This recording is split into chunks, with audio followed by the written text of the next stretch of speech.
प्यारे बच्चों, आज हम विद्युत फ्लक्स तथा गॉस की प्रमेय का पार्ट 3 पढ़ेंगे। पिछले 2 पार्टों में मैंने गॉस की नियम अथवा गॉस की प्रमेय पढ़ने के लिए ये 4 चीज़ें डिस्क्राइब की थी: क्षेत्रफल वेक्टर, एरिया वेक्टर, समतलीय कोण, प्लेन एंगल, घन कोण, सॉलिड एंगल और वैद्युत फ्लक्स, इलेक्ट्रिक फ्लक्स। अब हम मुख्य टॉपिक पर आते हैं, गॉस का नियम। तो गॉस के नियम को पढ़ने के लिए ये 4 चीज़ें जाननी जरूरी थी, जिसको कि मैंने आपने पिछले पार्ट 1 और पार्ट 2 वाले वीडियो में आपको बता दिया है। तो गॉस की प्रमेय अथवा गॉस का नियम, दोनों चीज़ें हम कहते हैं उसको। ये क्या है कि गॉस की प्रमेय जो है ये स्थिर वैद्युतिकी में किसी काल्पनिक पृष्ठ, जैसे कि उस काल्पनिक पृष्ठ को कहते हैं गॉसियन पृष्ठ, गॉसियन पृष्ठ। और गॉसियन पृष्ठ का मतलब आप एक सिंपल एग्जांपल से समझ सकते हैं। गो फॉर गुब्बारा समझ लीजिए आप कि गुब्बारा इस प्रकार से गुब्बारा बना हुआ है और गुब्बारे का बंद पृष्ठ, एक बंद पृष्ठ है ये। इस प्रकार से आप अपने माइंड में गुब्बारे का ये एक फिगर ले लीजिएगा। तो गॉसियन पृष्ठ यहाँ पे मैंने चित्र में भी बना रखा है। ये गॉसियन पृष्ठ कैसे हो सकता है? जिगजैग, एकदम वृत्ताकार भी नहीं होगा, स्फेरिकल भी नहीं होगा, सीधा इस प्रकार से गुब्बारे के जैसे मैंने आपको बता दिया है। तो गॉसियन पृष्ठ भी कहते हैं। तो क्या बताया आपको कि गॉस की प्रमेय स्थिर वैद्युतिकी में किसी काल्पनिक बंद पृष्ठ, जिसे कि गॉसियन पृष्ठ कहते हैं, इससे गुजरने वाले वैद्युत फ्लक्स तथा इस पृष्ठ के परिबद्ध जो आवेश होता है, इनके बीच संबंध बताता है। माना इसके अंदर कोई आवेश है Q और इस पूरे पृष्ठ, ये पूरा पृष्ठ आपका A है, इस पूरे पृष्ठ से होकर जाने वाला विद्युत फ्लक्स है आपका फाई E। तो फाई E और इस आवेश Q के बीच जो संबंध बताता है, that is known as Gauss theorem. यही संबंध हमें निकालना है और यही गॉस की थ्योरम कहलाती है। तो जैसे कि मैंने यहाँ पे फिगर में बना रखा है, तो वो संबंध क्या होता है, मतलब फाई E और Q के बीच वो संबंध क्या होता है, उसी को गॉस की प्रमेय हम कह रहे थे। तो कि किसी गॉसियन पृष्ठ से होकर गुजरने वाला वैद्युत फ्लक्स फाई E बराबर होता है उस गॉसियन पृष्ठ से परिबद्ध आवेश का 1/ε0 गुना होता है। तो फाई E बराबर 1/ε0, या इसको एप्सिलॉन नॉट भी कहते हैं, इंटू Q, इससे परिबद्ध जो आवेश है 1/ε0 इंटू Q। तो यही आपका गॉस का नियम या गॉस की थ्योरम कहलाती है। ठीक है। तो अब ये गॉस की प्रमेय phi is equal to 1/ε0 into Q, जहाँ पे कि ε0 निर्वात या वायु की विद्युतशीलता है, इसको हम ड्राइव करते हैं। इसकी उपपत्ति देखिए यहाँ पर, जैसे कि मैंने चित्र में बना रखा है, ये गॉसियन पृष्ठ बना रखी है, ये गॉसियन पृष्ठ है और इसके अंदर एक बिंदु O है जहाँ पे कि एक +Q आवेश रखा हुआ है। तो हमें इसकी उपपत्ति में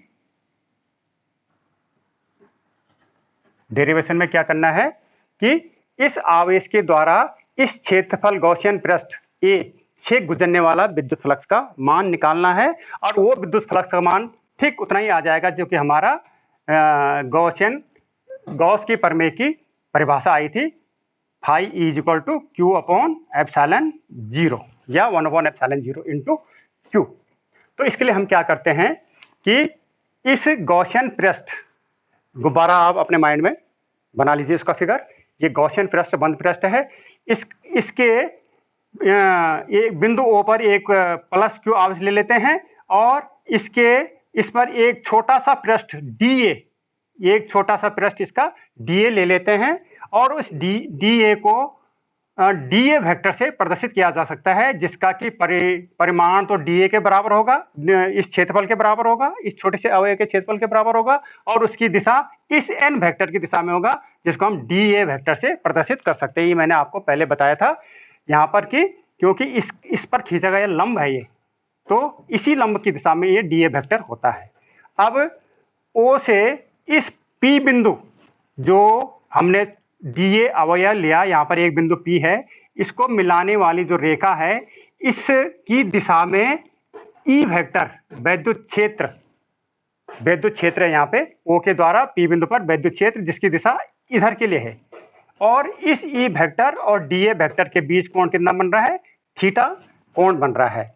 तो हम ये कह सकते हैं कि क्यू बंद गॉसियन पृष्ठ पर स्थित प्लस क्यू आवेश के द्वारा डी ए क्षेत्रफल से गुजरने वाला विद्युत फ्लक्स, जिसको हम डी फाई ई से प्रदर्शित करेंगे। अभी हम छोटे से पृष्ठ के द्वारा गुजरने वाला विद्युत फ्लक्स निकाल रहे हैं। तो डी फाई ई बराबर होगा E vector dot D A vector, जैसे कि हमने पिछले टॉपिक में आपको बताया था कि अदिश गुणन के बराबर होता है। और ये बराबर हो जाएगा आपका E D A cos theta के बराबर हो जाएगा। डी फाई ई बराबर E D A cos theta के बराबर। अब हमें मालूम है कि ये जो ई है, ये वैद्युत क्षेत्र की तीव्रता, या वैद्युत क्षेत्र से भी कहते हैं इसको, वैद्युत क्षेत्र भी कहते हैं, वैद्युत क्षेत्र की तीव्रता ई, परंतु ई बराबर होता है 1/4 pi epsilon 0 Q upon R square. जहाँ पे तो क्यू आवेश, तो यही आवेश है जो हमने ओ बिंदु पर रखा हुआ है, और आर है आपका ओ बिंदु से और इस पी बिंदु, जो कि ये डी ए अवयव है, इसके पी बिंदु तक की दूरी है ये आर। यहाँ से यहाँ तक की दूरी, जो कि मैंने यहाँ पे आर लिखा हुआ है, ये आर है। तो ई बराबर 1/4 पाई एप्सिलॉन 0 क्यू बटा आर स्क्वायर। ई के इस मान को हम यहाँ पर रखते हैं, इसको नंबर 1 समीकरण मान लीजिए आप, ये D phi E is equal to, तो हम यहाँ पे लिख सकते हैं कि समीकरण 1 से, मतलब ये वैल्यू हम यहाँ पर रख रहे हैं। तो डी फाई ई बराबर 1/4 pi epsilon 0 Q upon R square और डी ए कॉस थीटा, ये वैल्यू हमने यहाँ पर रख दी। और इसको लिखा जा सकता है डी फाई ई बराबर Q upon 4 pi epsilon 0 d A cos theta बटे आर स्क्वायर। फिर यहाँ पे but d A cos theta बटे r square is equal to d omega, यहाँ पे भी लिखा हुआ मैंने। ये जो घनकोण बन रहा है, किसके द्वारा बन रहा है? ये छोटे से अवयव डी ए के द्वारा इस ओ बिंदु पर जो घनकोण बन रहा है वो डी ओमेगा है, और उसका मान डी ए कॉस थीटा बटा आर स्क्वायर होगा। मैंने पिछले टॉपिक में भी इसको डिस्क्राइब किया था, ठीक है, डी ए कॉस थीटा बटा आर स्क्वायर। तो ये वैल्यू हम अब यहाँ पे रख देते हैं, इसको नंबर 2 इक्वेशन मान लीजिए आप। तो ये हो जाएगा, और डी फाई ई बराबर Q upon 4 pi epsilon 0 D omega, इसको नंबर 3 इक्वेशन कर लीजिए। ये तो हमारा ये छोटे से अवयव डी ए से गुजरने वाला विद्युत फ्लक्स का मान आया। लेकिन हमें तो गॉस के प्रमेय में तो ये परिभाषा दी थी कि पूरे क्षेत्रफल से गुजरने वाला विद्युत फ्लक्स, तो पूरे क्षेत्र से गुजरने वाला विद्युत फ्लक्स निकालना है। तो पूरे क्षेत्र से गुजरने वाला विद्युत फ्लक्स कितना होगा?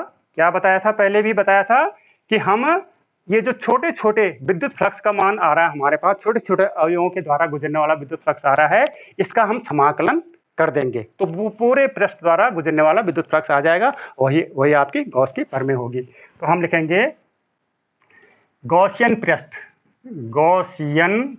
जिसको कि हमने ए से प्रदर्शित कर रखा है। ये ए से गुजरने वाला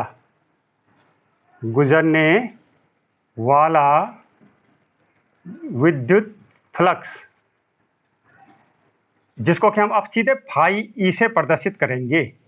अब डी फाई ई तो नहीं होगा, ये तो डी फाई तो डी ए के द्वारा था, अब पूरे के द्वारा हम फाई ई से प्रदर्शित करेंगे। तो phi E is equal to integration, समाकलन कर देंगे फिर किसका, डी फाई ई का, डी फाई ई का, सारे डी फाई ई मिल करके फाई ई बना देंगे। अब वही आपकी गॉस के प्रमेय होनी है। तो और phi E is equal to D phi E का मान यहाँ से रख दीजिए, Q upon 4 pi epsilon 0 D omega, ये हो गया आपका।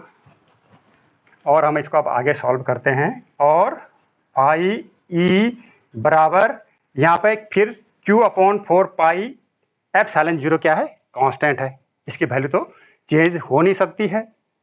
पाई भी कांस्टेंट, एप्सिलॉन 0 भी कांस्टेंट, क्यू भी कांस्टेंट, लेकिन यहाँ पे डी ओमेगा वेरिएबल है, इसकी वैल्यू चेंज हो सकती है। ये डी ओमेगा यहाँ पे इतना हिस्सा है, बड़ा सा पृष्ठ होता, ये बड़ा पृष्ठ होता तो डी ओमेगा का मान बड़ा होता।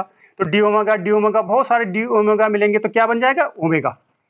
मतलब यहाँ पर पूरा जो ये एंगल है, घनकोण है, पूरे पृष्ठ द्वारा यहाँ पर अंतरित जो घनकोण होगा वो हो जाएगा। और उस इसलिए ये क्यू अपॉन 4 पाई एप्सिलॉन 0 हमारा ये कांस्टेंट 4 पाई एप्सिलॉन 0 तो बाहर आ जाएगा, तो केवल इंटीग्रेशन होगा तो डी ओमेगा का होगा।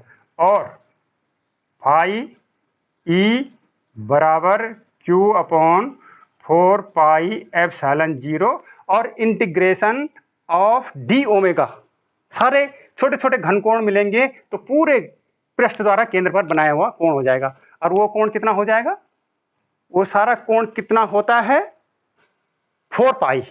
आपको बताया था घनकोण जब बता रहे थे कि पूरे पृष्ठ द्वारा केंद्र पर अंतरित घनकोण 4 पाई के बराबर होता है, जहां पे मैंने 720 डिग्री भी बताया था। तो हम इसको 4 पाई लिख सकते हैं। और यहाँ पे आप इसको लिख भी सकते हैं कि सिंस इंटीग्रेशन डी ओमेगा बराबर 4 पाई, ये 4 पाई लिख दिया आपने। तो यहाँ का 4 पाई और यहाँ का 4 पाई कैंसिल हो गया, तो आपका आ गया। और phi E is equal to Q upon epsilon 0, और यही गॉस की प्रमेय है। तो इस प्रकार से इसको हम ड्राइव कर सकते हैं। ठीक, तो आज आपका ये गॉस का प्रमेय या गॉस का नियम कंप्लीट हो गया है। अगले वीडियो में मैं इम्पोर्टेंट टॉपिक लेके आऊँगा। आप इसी प्रकार चैनल से जुड़े रहें। धन्यवाद।